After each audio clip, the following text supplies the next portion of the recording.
అమ్మవారి రూపంతో మనవరాలు చిరుతాతయ్య చేసెనయ్య సంబరాలు ఫలమునిచ్చే చేసుకున్న విన్నపాలు కొణిదల వారి ఇంట వచ్చే పుష్కరాలు. ఈరోజు ఒక వెరైటీ ఇంటర్వ్యూ స్టార్ట్ చేస్తున్నాను. కారణం ఏంటంటే నాకు ఎంత నచ్చారంటే ఆ వ్యక్తి మెగాభిమానం అని చెప్పి చెప్పుకునే వాళ్ళు చాలామంది నాకు తెలుసు. అసలు మెగా మ్యానియా ఎట్లా ఉంటుందో నాకు తెలుసు. వాళ్ళందరికీ రాని ఒక ఐడియా ఈ ఒక్క మనిషికి వచ్చింది. ఆయనే రఘు బెల్లంకొండ గారు. ఆయన్ని నాకు అంతకుముందే గతంలో ఆయనతో చిన్న పరిచయం ఉండింది, కానీ ఈయన దగ్గర నుంచి ఇది ఎక్స్పెక్ట్ చేయలేదు. ఒక్కసారిగా చూస్తే ఓ పక్క ఉపాసన గారితో ఆయన చేసిన పాటని కానీ ఆయన చేసిన వీడియోని కానీ రిలీజ్ చేయించడం, ఇంకో పక్క క్లీమ్కార్ అనే ఒక శబ్దానికి ఆయన ముగ్ధుడవటం చూస్తే నేను షాక్ అయిపోయాయి. సార్ మనం ఇంటర్వ్యూ చేద్దాం రండి, ఒక్కసారి మెగా అభిమానులకి రామ్ చరణ్ అభిమానులకి అందరికీ మిమ్మల్ని చూపించాలి, ఈ అవకాశం మళ్ళీ రాదు రండి అని చెప్పి కానీ పాపం ఆయన పండగ రోజైనా వచ్చారు. థ్యాంక్ యూ రఘు గారు. నమస్తే. నమస్తే అండి. నాకు మీరు చేసిన ప్రయత్నం చాలా నచ్చింది యాక్చువల్లీ. థ్యాంక్స్ అండి. అందులోనూ ఆ పదాలు, ఆ సరళమైన పదాలతోని, సరే చిరంజీవి గారికి అభిమానులు ఉండటం సహజం, రామ్ చరణ్ గారికి ఉండటం సహజం. క్లీమ్కారాకి అభిమాని ఎలాగయ్యాడు, అసలు క్లీమ్కారాకి అసలు ఆ పాట మీరు ఎందుకు రాశారు? అది ఇప్పుడు మెగాస్టార్ చిరంజీవి గారికి అభిమానులు కాని వారు ఎవరు ఉండరు అనుకుంటానండి. ఫస్ట్ ఆఫ్ ఆల్ కరెక్ట్, నేను అభిమానిని. కరెక్ట్. సో వాళ్ళ ఇంట్లో ఏం జరిగినా కానీ, అంటే వాళ్ళ ఇంట్లో ఒక చిన్న ఫంక్షన్ జరిగినా కానీ, లేకపోతే వాళ్ళు ఏదో పబ్లిక్లో వచ్చి ఏదో మాట్లాడినా కానీ, వాళ్ళ ఇంట్లో ఏం జరిగినా అంటే క్యూరియాసిటీతో చూడడం అలవాటు కదా. అవును. సో అలా వాళ్ళ ఇంట్లో ఒక పాప పుట్టిందంటే, అందులో రామ్ చరణ్ గారికి పాప పుట్టిందంటే ఆ క్యూరియాసిటీ పెరిగింది. దాని తర్వాత వీడియోస్ చూస్తానమాట. పుట్టినప్పుడు చిరంజీవి గారు ఆయన కళ్ళల్లో ఆనందం చూశానండి. ఆనందం ఎలా ఉండిందంటే అసలు నేనే ఫీల్ అవుతున్నాను, అంత సంతోషంగా అన్నట్టు కూడా అనిపించింది. అసలు ఎంత సంతోషంగా కనబడ్డారు. అసలు పలికించడం మీడియాకి, నాకు మనవరాలు మహాలక్ష్మి పుట్టింది, అమ్మాయి పుట్టింది, నాకు అమ్మవారే పుట్టింది అన్నట్టుగా ఒకసారి అన్నారు. అన్నది చాలా నాకు బాగా టచ్ అయిందండి. అంటే బాగా అనిపించింది.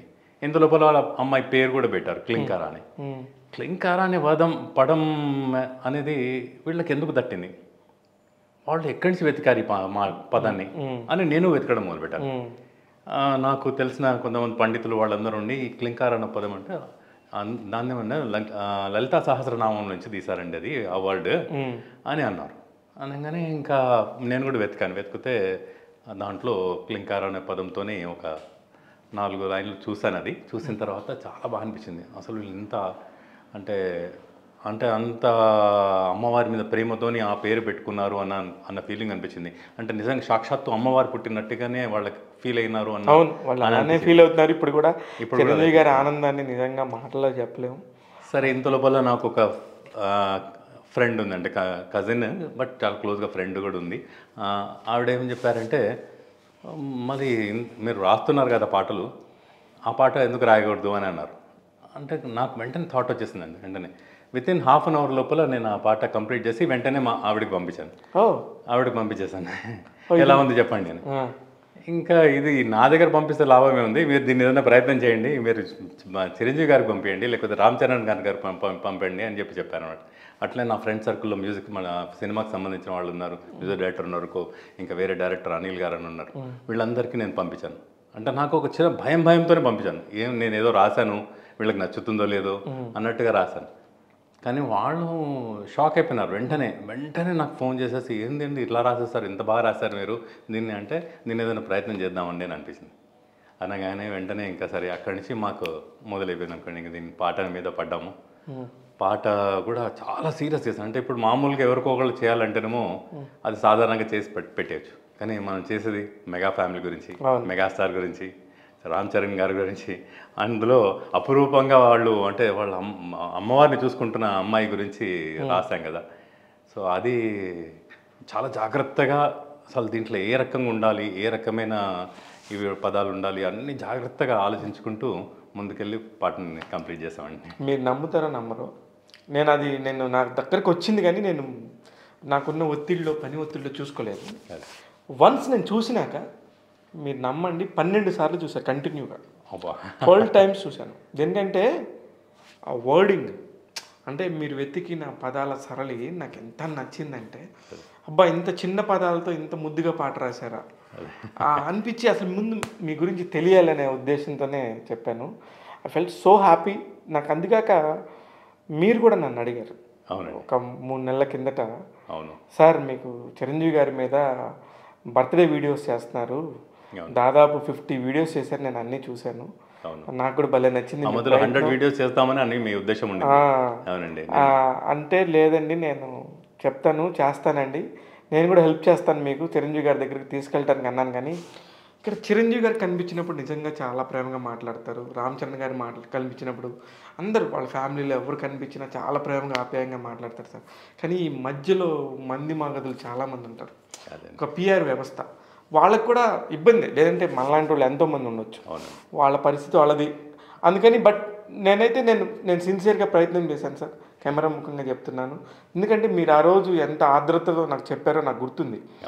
అరే పాపం ఈయన ఎంత బాగా రాశాడు, ఈయన కూడా సినిమా ఇండస్ట్రీకి సంబంధించిన అతనే కదా అని నేను కూడా కొంచెం ప్రయత్నం చేశాను. కానీ ఎందుకో నా వైపు నుంచి కుదరలేదు. తర్వాత నా పనిలో నేను పడిపోయాను. నేను అపాలజీస్ చెప్తున్నాను. నేను అయ్యో అంత లేదు, నేను అది అర్థం చేసుకున్నానండి. ముందు నాకు అనిపించింది పాట రాగానే నేను వెంటనే చిరంజీవి గారికి పంపించేస్తాను, రామ్ చరణ్ గారికి పంపించేస్తాను, నాది వెంటనే యాక్సెప్ట్ చేసేస్తారు అని. తర్వాత నాకు అర్థమైందంటే, నేను వారిని కలవడానికి చేసిన ప్రయత్నంలో దగ్గర దాదాపు 30-40 మందిని కలిశానండి. నాకు ఏదో ఒక దారి చూపేయండి, నేను ఈ పాట రాశాను, నేను తీసుకెళ్ళి చూపించాలి వాళ్ళకి.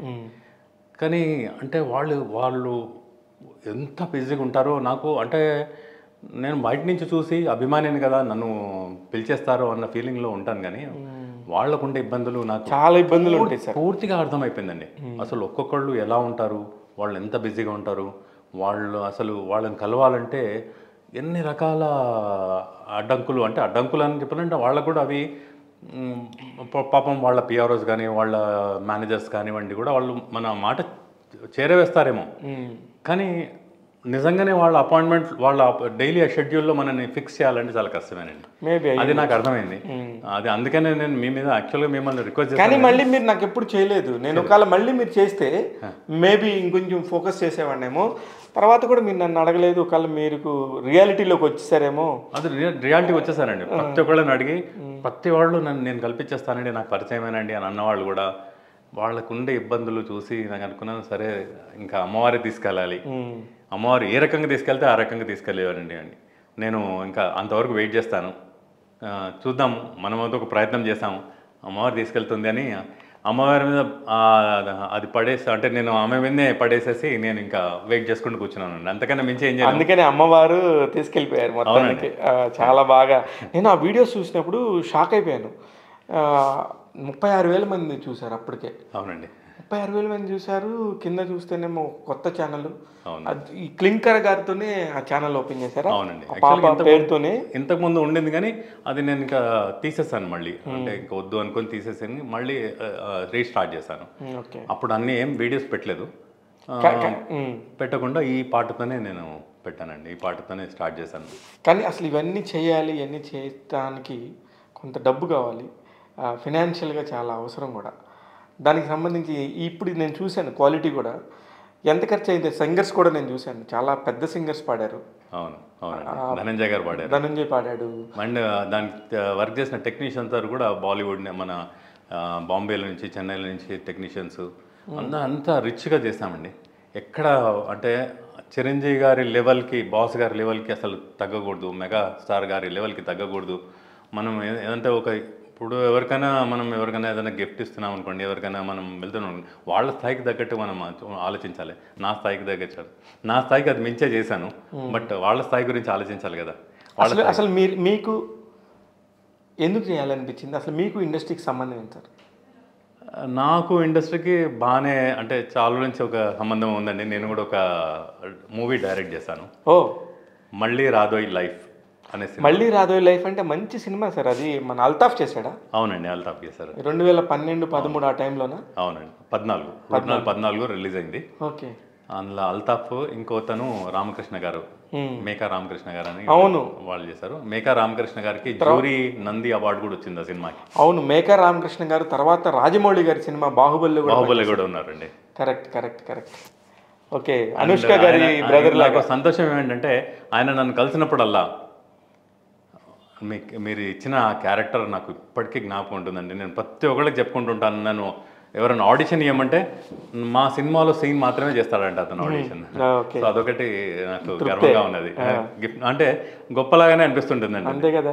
ఇప్పుడు మనం చేసిన సినిమా అంటే వివిధ కారణాల వల్ల అంటే మంచి సినిమా అయినా కానీ అప్పుడున్న అడ్డంకులు చాలా మీకు తెలుసు కదా. కొత్త వాళ్ళకి థియేటర్స్ దొరకవు. సో అక్కడికి ప్రయత్నం చేసి నేను రిలీజ్ చేయగలిగాను. కానీ ఇంకా అవన్నీ చేశారు, నాకు తెలుసు. రిజల్ట్ చేశాను, బాగానే నడిచింది. అప్పుడు పెద్ద సినిమాలు వచ్చే వరకు నా సినిమా తీసేశారు. సో అప్పుడు మనం ఫైట్ చేసే ఇది కూడా ఉండదు. సో ఇవన్నీ జరిగాయి. బట్ అవుట్ ఆఫ్ దాట్ ఒక నంది అవార్డు వచ్చింది. మళ్ళీ అతను అందులో ఉన్న ఆ సినిమా చూసిన వాళ్ళందరూ కూడా మరీ మాట్లాడుకుంటుంటారు దాని గురించి ఇప్పటికి ఈ రోజు కూడా. అవును, మీరు చెప్పగానే నాకు కనెక్ట్ అయ్యాను. నాకు నిజంగా తెలియదు, నాకు నిజంగా అది అసలు మైండ్లో కూడా లేదు. నాకు అదొక మంచి నాకు మీరు ఒక గ్రూప్లో ఒక వాట్సాప్ గ్రూప్ ద్వారా మళ్ళీ మీరు నాకు కలవటం, సార్ మీరు పలానా టైంకి మీరు ఇలా పని చేసుకున్నాం, మనం కలిసామని చెప్పటం, అవునండి, అలా నాకు బాగా గుర్తుంది. ఎనీవేస్ అసలు ఇండస్ట్రీలో మీరు దర్శకుడే, మరి అంత దర్శకుడిలాగా పనిచేసిన మీరు ఎందుకు ఆగిపోయారు? అదే చెప్పాను కదా, నాకు ఫస్ట్ ఆఫ్ ఆల్ మనకు అప్పుడు జరిగిన ఆ ప్రయత్నం చేసి చాలా స్ట్రగుల్స్ చూసి ఎంత కష్టపడి మనం చేసాము, అది ఒక వారం 2 వారాల తర్వాత వేరే సినిమా వచ్చేసిందని తీసేశారు అన్న వరకులా కొద్దిగా disappoint అయిపోయినామండి.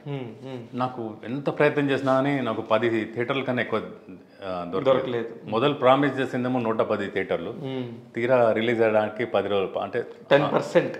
Next day morning release అండి. 110 థియేటర్లు రాత్రి నాకు కన్ఫర్మ్ చేశారు. నెక్స్ట్ డే మార్నింగ్కి ఓన్లీ 10 థియేటర్స్ ఇచ్చారు. అంటే కొత్తవాడికి అడిగే హక్కు కూడా లేదండి అక్కడ. హక్కు కానీ అసలు ఛాన్సే లేదు అక్కడ. కొత్తవాడు అనేం కాదు సార్, ఇప్పుడు చాలా ఫైట్లు జరుగుతున్నాయి మీరు చెప్పిన పాయింట్ మీద. దానికి ఇంకా అది నిజంగా అందులో దిగితే కానీ లోతు తెలియదు. మనం ఇక్కడ విడిగా ఉండి మాట్లాడుకునే దానికంటే కూడా మీరు అదిగా కళ్ళారా చూసారు కాబట్టి ఆ ప్రాబ్లం మీరు ఫేస్ చేస్తారు. చాలా మంది ఒకటి అనేవాళ్ళండి, ఆ నలుగురు మొత్తం తీసుకొని పెట్టుకున్నారని. ఆ విషయం కూడా నాకు ఒకటి అర్థమైందండి. అంటే ఏంటంటే వాళ్ళ మీద ఆడడం, వాళ్ళు బిజినెస్ చేస్తున్నారు. అది కరెక్ట్, వాళ్ళ బిజినెస్ నలుగురు అంటే కూడా నాకు కూడా నచ్చదండి అది. అది కాదు, నేను తర్వాత రీసెర్చ్ చేశానండి దాని మీద. మీరు నమ్ముతారో అనేది అసలు రీసెర్చ్ చేశాను. మొత్తం తెలుగు రాష్ట్రాల్లో ఎన్ని థియేటర్స్ ఉన్నాయి? దాదాపు 2000 థియేటర్స్ ఉన్నాయి. 1850 థియేటర్స్ ఉన్నాయి. దాంట్లో నలుగురు పంచుకునే ఎంత 200, 300. మిగతావన్నీ ఏమైనాయి? వాటిలో ఎందుకు పోవట్లేదు మనం అని ఆ దృష్టితోనే నేను నా సినిమాని ముందుకు తీసుకెళ్ళి రిలీజ్ చేశానండి. ఎందుకంటే ఆ పాయింట్ కరెక్ట్ కాదనిపించింది. ఆ పాయింట్ కరెక్ట్ కాదు, నాకు సత్తా ఉండాలి నేను రిలీజ్ చేసుకునేది అని అనిపించింది అన్నమాట. అందుకని ఆ రకంగా ప్రయత్నం చేసి నేను రిలీజ్ కాను, సక్సెస్ అయినాను. చాలా మంది మీ పాయింట్లో మీరు సక్సెస్ అయినట్టేనా? షూర్ అండి. ఎందుకంటే అంటే ఇండస్ట్రీకి సంబంధం లేనివాడు వచ్చి ఒక సినిమాని ప్రొడ్యూస్ చేసి డైరెక్ట్ చేసి ఆ సినిమాని రిలీజ్ చేయగలిగి ఒక నంది అవార్డు కూడా తెచ్చుకోగలిగితే అంతకన్నా మించింది ఏముందండి. డబ్బు రాలేదు, నష్టపోయాను అవన్నీ. కానీ కోటి రూపాయలు ఇచ్చిన రాని అనుభవం వచ్చిందండి. అనుభవం ఎంత వచ్చిందండి? మీ అనుభవం విలువ ₹1,00,00,000? అది ₹1,00,00,000 అదే మాటల్లో చెప్పేశారు మీరు. కానీ ఆ అనుభవాన్ని మీరు ఎంజాయ్ చేస్తున్నారు, ఎప్పుడు రిగ్రెట్ ఫీల్ అవ్వట్లేదు? ఎప్పుడు రిగ్రెట్ ఫీల్ అవ్వలేదు. That is the beauty. దేనికంటే ఎవరైనా రిగ్రెట్ ఫీల్ అవుతారు, అయ్యో నేను ఇలా చేయకుండా ఉండాల్సింది, ఇట్లా అట్లా అనేది. కానీ సినిమా ఇండస్ట్రీకి ఆ టైంలో, మీరు వచ్చిన టైంలో పర్టికులర్గా రకరకాల మనుషులు వచ్చారు, రకరకాల కారణాలతో వచ్చారు. కానీ ఇవన్నీ ఒకవేళ సక్సెస్ అయితే వేరేలాగా మాట్లాడతారు, ఫెయిల్యూర్ అయితే వేరేలాగా మాట్లాడతారు. కానీ మీరు ఇంత బ్యాలెన్స్డ్గా మాట్లాడుతున్నారు, ఎక్కడి నుంచి వచ్చింది ఆ పరిపక్వత? లేదంటే నేను ప్రతిదీ రీసెర్చ్ చేసి తెలుసుకునే నేచర్ అండి అది. అసలు ఫస్ట్ ఆఫ్ ఆల్ నేను మూవీ రిలీజ్ కావడానికి అంటే నేను డిస్ట్రిబ్యూటర్స్ దగ్గరికి వెళ్ళినప్పుడు వాళ్ళు అడిగిన ప్రశ్న ఏంటంటే, మీ సినిమా ఎందుకు చూడాలి నేను? కరెక్ట్. అసలు అంటే ఎందుకు చూడాలి? నేను ఆడియన్స్గా అడుగుతున్నాను, నేను మీ సినిమా ఎందుకు చూడాలి అంటే, నేను చూస్తే కదా తెలిసేది అని నా ప్రశ్న, నా ఆన్సర్. అరే చూడడానికి ఏదైనా ఒక మోటివేషన్ కావాలి కదా. కరెక్ట్. దాంట్లో స్టార్స్ ఉన్నారా, లేరు. దాంట్లో మంచి పాటలు ఉన్నాయా, ప్రొడక్షన్ వాల్యూస్ ఉన్నాయా, లేకపోతే మీకు పేరుందా, ఇవన్నీ లేకపోతే ఆడియన్స్ ఎందుకు వస్తారండి అని అన్నాడు. ఈ పాయింట్ చాలా కరెక్ట్ అనిపించింది. అవునండి, నేను నా సినిమా ఎందుకు చూడాలి వాళ్ళు? కరెక్టే, మీ టైం మీకు ఎందుకు టైం ఇవ్వాలి? అదే అందుకోసం ఏం చేశానంటే దాన్ని ఆడియన్స్ బిల్డప్ చేసుకోవడానికి కోసం, మీకు తెలుసు కదా ఉస్మానియా యూనివర్సిటీలో కూడా వాళ్ళకి అంటే నా కన్సర్న్ సబ్జెక్ట్ గురించి తెలిసిన వాళ్ళ కోసం ఒకసారి షో వేశాను. అక్కడ చాలా అప్రిషియేషన్ వచ్చింది. అలా అలా అలా కొద్ది కొద్దిగా స్ప్రెడ్. నేను సిటీలో ఉన్న అన్ని జైల్స్లో అంటే నేరస్తులకి జైల్లో వెళ్ళి నా సినిమా చూపించానండి వాళ్ళకి. వాళ్ళు నా షోని అరేంజ్ చేస్తారు. ఫ్రీగా చూపించాను అనుకోండి. వాళ్ళు షో అరేంజ్ చేసి వాళ్ళందరూ కళ్ళల్లో నీళ్ళు పెట్టుకుంటుంటే నాకు అంతకన్నా మించింది ఏం కావాలని. సూపర్. అయితే నాకు ఇఫ్ ఐఎమ్ నాట్ రాంగ్ అది సూసైడ్ మీదకి సినిమా. సూసైడ్ అండి, యాంటీ సూసైడ్ అంటే సూసైడ్ చేయకూడదు అనేది. సింపుల్గా చెప్పాలంటే సూసైడ్కి డిఫరెంట్ కారణాలు ఉంటాయని అనుకుంటారు, కానీ మేజర్గా 2 కారణాలు ఉంటాయండి. ఒకటేమో డబ్బు, ఒకటేమో ప్రేమ. రెండే 90% పీపుల్కి ఇదే 2 అండి. ఇంకా మిగతా విషయాలు ఇక్కడ ఫెయిల్ అయినాను, ఇక్కడ ఏదైనా అంటే ఫెయిల్ అయినానంటే ప్రేమించిన వాళ్ళు ఫీల్ అవుతారనో, లేకపోతే ప్రేమించిన వాళ్ళు ఏదైనా అంటారేమో అన్న భయంతో చనిపోతారు. అంటే అక్కడ కూడా ప్రేమనే కారణం. డబ్బు లేకపోతే అప్పుల వాళ్ళు బాధపడుతున్నారనో, లేకపోతే నాకు డబ్బు లేదనో, లేకపోతే నా పిల్లల్ని ఎలా చూసుకోవాలో రేపటి నుంచి అని చనిపోయిన వాళ్ళు. ఈ 2 విషయాలు ఉన్నాయండి. నా సినిమాలో కూడా అదే చూపిస్తాను. ఒక డబ్బు దాన్ని ఏమైనా శాటిలైట్లు కానీ ఓటీటీలు కానీ ఏమైనా నమ్మారా సార్? ఇంకా అమ్మలేదండి. యాక్చువల్గా నాకు అన్నీ అడ్డంకులే వచ్చాయి. యాక్చువల్గా నా మూవీ రిలీజ్ అప్పుడు అంటే ఓటీటీ ప్లాట్ఫామ్ లేదు. అప్పుడు ఏంటంటే మూవీస్ మా ఛానల్స్ వాళ్ళు కొనేవాళ్ళు శాటిలైట్ రైట్స్ అని. కానీ సరిగ్గా నా మూవీ రిలీజ్ అయినప్పుడు అన్నీ బ్యాన్ అయిపోయినాయి. ఏదో చిన్న ఫ్రాడ్ జరిగి ఆగిపోయింది. అదే టైంలో అవార్డ్స్ ఫంక్షన్స్ ఆగిపోయాయి. అంటే బైఫర్కేషన్ వల్ల అటు సింహ అవార్డ్స్ అని ఇటు నంది అవార్డ్స్ అని 2 కూడా సపరేట్ అయిపోయాయి. కానీ ఎవరు కూడా ఫంక్షన్ చేయలేదు. 3 సరే 4 years వెయిట్ చేసిన తర్వాత 2019లో నంది అవార్డు డిక్లేర్ చేశారు. అది కూడా ఒకటేసారి చేశారు. అది అవార్డ్స్ డిక్లేర్ చేశారు కానీ ఇవ్వలేదు. సో నాకు ఆ రకమైన దురదృష్టం వెంటాడుతూనే వచ్చిందండి. సో ఎలా అవుతుంది సార్ అది మీ ఒక్కళ్ళది ఎలా అవుతుంది? సినిమా ఇండస్ట్రీది కదా. అంటే నాకు నా మూవీకి అవార్డు కనుక అప్పుడే డిక్లేర్ అయ్యి వెంటనే వచ్చేసరి డిక్లేర్ చేశారంటేనే మీకు అవార్డు వచ్చినట్టు. మహా అయితే ఇంక మీకు రాంది ఏంటంటే ఆ నమూనా పలానా చేతుల్లో నుంచి తీసుకోలేదు, ఆ ఫోటో మిస్ అయింది తప్ప మీకైతే తృప్తి ఉంది కదా. అదైతే తృప్తి ఉంది. ఎంతో మంది ఇప్పుడు ప్రతి సంవత్సరం ఎంత అంగరంగ వైభవంగా జరిగే నంది అవార్డులు, ఆ నంది అవార్డు చూసుకొని నా కళకి నాకు వచ్చిన గౌరవం ఇది అని చెప్పి మురిసిపోయే కళాకారులు ఉన్న ప్రదేశంలో ఈ రాజకీయ కారణాలు అయి ఉండొచ్చు, ప్రాంతాల వారిగా విభేదాలు అయి ఉండొచ్చు, ఏదేమైనప్పటికీ 2 లేకుండా పోయాయి. అవునండి. జస్ట్ అది అయితే మనకి వెంటనే ఎవరైనా అంటే సాటిలైట్కి ఇచ్చేద్దామన్న దృష్టిలో ఉన్నాను. కానీ అది జరగకపోయేలా అలా అలా. కానీ మీ హీరో అల్తాఫ్ది మీరు చెప్పిన మళ్ళీ రాదో జీవితం హీరో అల్తాఫ్కి బట్టల రామస్వామి బయోపిక్ అనే ఒక సినిమా వచ్చింది. బాగా వచ్చింది, చాలా మంచి పేరు వచ్చింది. G5లో దాన్ని నమ్మారు. అవునండి. ఆ టైంలో ఏమైనా ట్రై చేయాల్సిందే మీరు? అది ట్రై చేశానంటే ఇంకా నేను అంటే అది 1-2 సార్లు చేశాను కానీ ఫుల్ సీరియస్గా ప్రయత్నం చేయలేదండి. చేయాలి ఏదంటే ఎవరైనా తెలిసిన వాళ్ళు హెల్ప్ చేస్తే ఇప్పటికీ కూడా ఇవ్వడానికి రెడీగా ఉన్నాను ఆ మూవీని. ఓకే, మంచి మూవీ కాబట్టి ఎప్పుడో ఒకప్పుడు దాని వాల్యూ తెలుస్తుందేమోనని అనుకున్నాను. అంటే మీ దగ్గర ఒక ప్రాపర్టీ ఉందంటారు? ఉందండి. అయితే అసలు మళ్ళీ క్లింకర్ దగ్గరికి వచ్చే ముందు అసలు మీరు ఎక్కడి నుంచి, అసలు మీ నేపథ్యం ఏంటి, మీరు ఏం చదువుకున్నారు, ఇండస్ట్రీకి మీకు అసలు ఎలాగ అటాచ్ అయ్యింది, ఒక్కసారి బ్రీఫ్గా మీ స్టోరీ చెప్తారా? నాది పుట్టింది పెరిగింది హైదరాబాద్ అండి. చదువుకున్నదేమో ఇంజనీరింగ్. నేను ఇంజనీరింగ్ చేశాను, మెకానికల్ ఇంజనీరింగ్ చేశాను. వృత్తిరీత్యా కన్స్ట్రక్షన్, నా బిల్డింగ్ కన్స్ట్రక్షన్ యాక్టివిటీస్ ఉన్నాయి. ప్లస్ అది కాకుండా నేను one of the top most agents in Hyderabad. Life insurance కూడా చేస్తాను అనమాట. టాప్ మోస్ట్ ఉన్నాను. కానీ ఇది కాకుండా ఇవేమో డబ్బు కోసము చేస్తున్నాను. బట్ నా ప్యాషన్ మాత్రం అంటే సినిమా, యాక్టింగ్ ప్లస్ ఇవన్నీ. నేను ఫస్ట్ ఎలా స్టార్ట్ చేశానంటే తెలుగు థియేటర్ నుంచి స్టార్ట్ చేశానండి. ఆదిశంకరాచార్య అనే నాటకం వాజ్పేయి గ్రూప్ నుంచి నేను చేశాను. చాలా షోస్ ఇచ్చాను, దగ్గర దాదాపు 30-40 షోస్ ఇచ్చాము. అది ఇచ్చాను. ప్రతిసారి నేను డిఫరెంట్ క్యారెక్టర్స్ కూడా ఇచ్చాను. శివుడి క్యారెక్టర్ను, వ్యాసుడి క్యారెక్టర్ అని అట్లాంటివన్నీ చేసుకుంటూ వచ్చాను. తర్వాత ఆయన గ్రూప్లో చాలా నాటకాలు చేశానండి. చేసిన తర్వాత ఇంకా మనకు నెక్స్ట్ స్టెప్ వచ్చేసి మూవీసే కదా. మూవీసే ఆటోమేటిక్గా target dream. So theatre artist కాబట్టి కొంతమంది నన్ను పిలిచి షార్ట్ మూవీస్ కానీ మూవీస్లో కూడా నన్ను తీసుకున్నారు. చిన్న క్యారెక్టర్స్ చేస్తున్నామండి. ఇప్పుడు ఏమన్నా ఒక చిన్న పేరు చేయి కనీసం పెద్ద సినిమాలు. నేను చాలా సినిమాలు చూసానండి. గోల్కొండ హై స్కూల్లో ఒక క్యారెక్టర్ చేశాను. బట్ ఐ థింక్ అన్ఫార్చునేట్లీ నాది ఎడిట్ అయిపోయింది. దాంట్లో మెయిన్ పిల్లాడు అతను గెలిపిస్తాడు స్కూల్లో, వాళ్ళ ఫాదర్ క్యారెక్టర్ ఇస్తాను. అది కానీ సంతోష్ వాళ్ళ ఫాదర్ క్యారెక్టర్, అంటే క్రిస్టియన్ అబ్బాయి ఉంటాడు కదా, ఇంకొక అబ్బాయి వాళ్ళ ఫాదర్, ఆ క్యారెక్టర్ ఇస్తాను. బట్ ఏంటంటే అన్ఫార్చునేట్లీ అది తీస్తారు. అది ఆ కార్లో షికార్కి వెళ్తేనే ఒక సినిమాని, ప్లస్ నా సినిమాలో కూడా నేను ఒక చిన్న విలన్ క్యారెక్టర్ వేసాను. అట్లా చాలా సినిమాల్లో వేసానండి. ఒక హిందీ సినిమాలో వేసాను, ఒక police officer character and lawyer character, ఇట్లా చాలా వేసాను.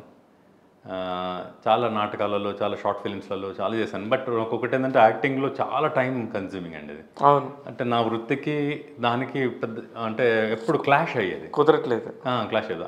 ఇది ఆపేసి అటు వెళ్తే మేబీ బాగుండేదేమో, కానీ ఇటు ఆపడానికి ధైర్యం చాలట్లేదు. అటు ముందు బ్రెడ్ అండ్ బటర్ ఇంపార్టెంట్. అదే కదా, పిల్లలు చదువు ఏదాకా ఆగుదామని ఇప్పుడు వాళ్ళు కంప్లీట్ అయిపోతున్నది. సో ఇప్పుడు కొంచెం సీరియస్గా దాంట్లో వస్తాను. అది నా బ్యాక్గ్రౌండ్ అండి. అంటే నేను ఇంజనీరింగ్ చేసి MBA చేసి నేను వృత్తిరీత్యా కన్స్ట్రక్షన్ చేస్తున్నాను, లైఫ్ ఇన్సూరెన్స్ చేస్తున్నాను. సో ముందు నాకు కంగారు పడ్డట్టు బ్రెడ్ అండ్ బటర్ ప్రాబ్లం లేదు అయితే. అవునండి. అయితే క్లీమ్ కరా వీడియోలు, క్లీమ్ కరా ఆడియోలు ఎన్నైనా చేసుకోవచ్చు, చేసుకోండి, హ్యాపీగా చేసుకోవచ్చు. ఇదే ప్యూర్లీ ప్యాషన్ అండి, ప్యూర్లీ ప్యాషన్, ప్యూర్లీ లవ్. మన చిరంజీవి గారు మెగాస్టార్ మీద ప్రేమ, మన రామ్ చరణ్ గారి మీద ప్రేమ, మాకు అంటే అనలేని అభిమానం అండి వాళ్ళంటే. వాళ్ళని చూసి అంటే మేము చిన్నప్పటి నుంచి అంటే మూవీస్ చూసి పెరిగాం. ఆయన అలాగే అప్పుడు అంటే ఇదంతా జరిగిన తర్వాత ఒక్క చిన్న కోరిక మాత్రం మిగిలింది, మెగాస్టార్ గారిని ఒకసారి కలిస్తే సరిపోతుంది నాకు. కలిసేసేస్తారు మీకెందుకు, ఇవాళ చెప్తున్నాను చూడండి, నిజంగా చెప్తున్నాను, పంచభూతాల సాక్షిగా మీరు చిరంజీవి గారిని కలుస్తారు. 100% అలా అయితే ఎవరో ఒకళ్ళు పుణ్యం కట్టుకుని మిమ్మల్ని తీసుకెళ్తారు. అవునండి, అది ఎవరో నేనైనా ఉండొచ్చు మేబీ. అంతే ఐ డోంట్ ప్రామిస్, దేనికంటే అవతల వాళ్ళు ఎలా ఉంటారో నాకు తెలుసు కాబట్టి మేబీ కలిస్తే. అంటే నేను అది అయితే బాగా నేర్చుకున్నాను లాస్ట్ 4 months నుంచి. నా పాట కంప్లీట్ అయ్యి 3 months అయిపోయింది, కంప్లీట్ అయిపోయి రికార్డ్ అంతా బయటకు వచ్చేసి 3 months అయిపోయింది. 3 months నుంచి నేను ప్రయత్నం చేయని రోజు లేదు. ఎంతో మంది నుంచి కలిసాను. కొన్ని ఫన్నీ ఇన్సిడెంట్స్ కూడా జరిగినాయి. కొంతమంది డబ్బులు అడిగారు, కొన్ని డబ్బులు ఇస్తే చిరంజీవి గారికి చూపించేస్తారు. అదే నేను ఆశ్చర్యం వేసింది, డబ్బులు ఎంత కావాలో అడగండి ఇద్దాం, ఎంత చిరంజీవి గారిని చూపిస్తారేమో. డబ్బులు ఇస్తే కలుస్తారు అంటే నేను ఇంకా ఆయనకి దండం పెట్టేసి వచ్చేసాను. నేను ఇంకా ఆయన దగ్గర పోలేదు. ప్లస్ కొంతమంది వాళ్ళ ఓన్ ఇంట్రెస్ట్ గురించి నన్ను వాడుకుందామని చూస్తారు, అలా జరిగింది. ముఖ్యంగా అట్లాంటి వాళ్ళు నటినట్లు ఉంటారు. ఇంకా అది ఇవన్నీ చూసేసి నాకు అనిపించింది లాస్ట్కి నాకు స్వామినాయుడు గారు కలిసారు. మనకి స్వామినాయుడు గారు వాళ్ళ అల్లుడు గారు ఉన్నారండి, వీరబాబు గారని. వీరబాబు గారు నాకు స్వామినాయుడు గారిని కల్పించారు.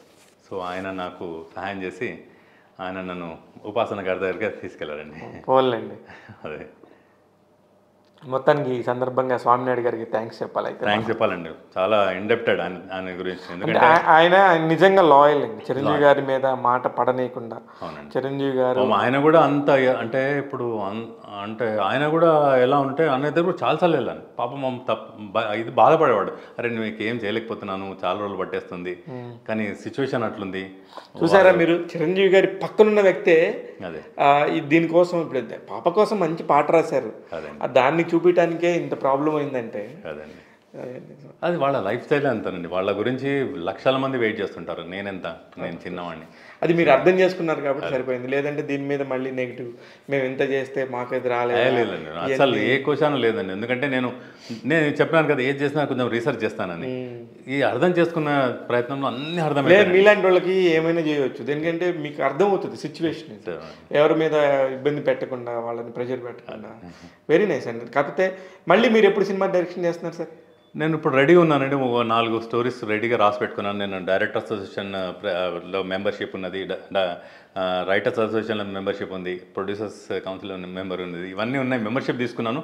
4 స్టోరీస్ రిజిస్టర్ కూడా చేసి పెట్టాను నేను, విత్ డైలాగ్స్ మొత్తం బౌండెడ్ చేశాను. కానీ వెయిట్ చేస్తున్నాను. అట్లనే ఒక దగ్గర అంటే ఒక 7-8 పాటల దాకా కూడా ఆల్మోస్ట్ ట్యూన్ అయిపోయి రికార్డ్ కూడా అయిపోయి ఉన్నాయన్నమాట. ట్యూన్ రికార్డులు ఎలా అయిపోయినాయి సార్ మీకు? అంటే నేను ఒక స్టోరీకి నేను ఆ పాటలన్నీ పెట్టుకున్నాను అనమాట. దానికి మొదలే అన్ని చేసుకుని. ఎవరు మ్యూజిక్ డైరెక్టర్? మహావీర్ గారు అని బాగా చేశారండి. ఇప్పుడు ఈ సాంగ్ కూడా అతనే ఆయన చేసింది.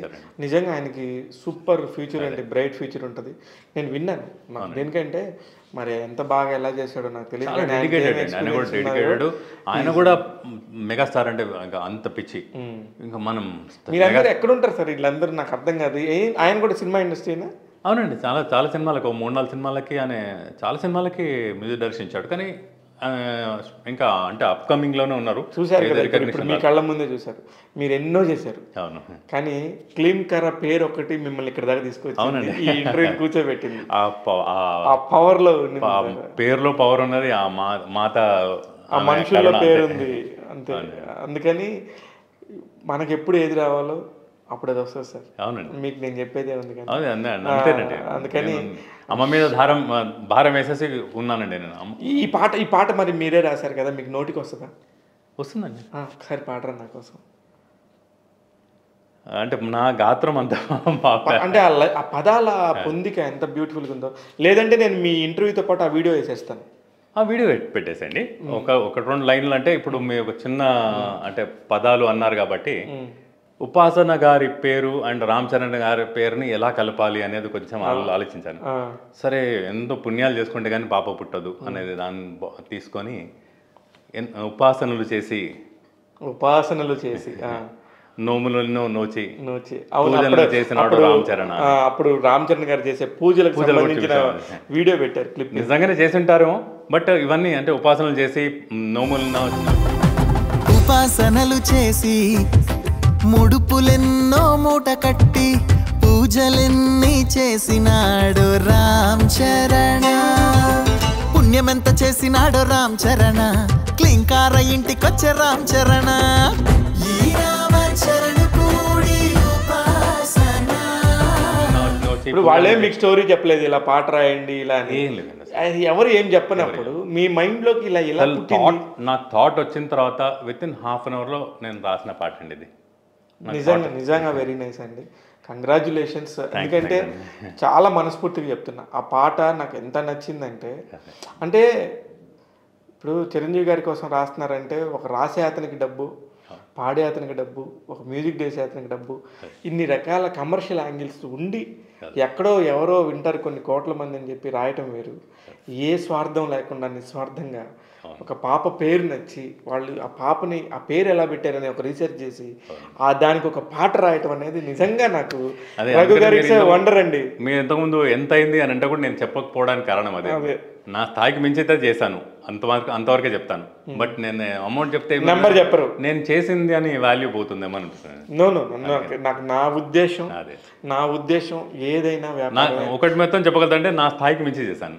అది నాకు తెలుస్తుంది. ఆ సౌండ్ అంతా చూసినప్పుడు మీరు ఎప్పుడైతే మీరు ధనంజయ్తో పాడించారో ఎక్కడెక్కడ ఇప్పుడు సింగర్స్ అయినా ఎలా ఉన్నారో అర్థమైపోతుంది, అర్థమవుతుంది. కాబట్టి నేను వెంటనే నాకు చాలా హ్యాపీ అనిపించింది. అందుకే ఈ ఇంటర్వ్యూ సార్. ఏదన్నా ఉన్నా ఫ్యూచర్లో ఖచ్చితంగా మెగా ఫ్యామిలీకి రఘు గారు చేశారని అందించడానికి నా వంతుగా ఉడత సాయం అయితే చేస్తాను. థ్యాంక్స్ అండి.